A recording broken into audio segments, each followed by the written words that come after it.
என்னையே தந்தேன் உனக்காக, ஜன்மமே கொண்டேன் அதற்காக.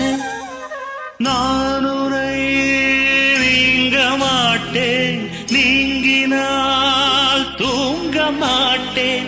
சேர்ந்ததே நம் ஜீவனே சுந்தரி, கண்ணால் ஒரு சேதி சொல்லடி, இந்நாள் அல்ல தேதி.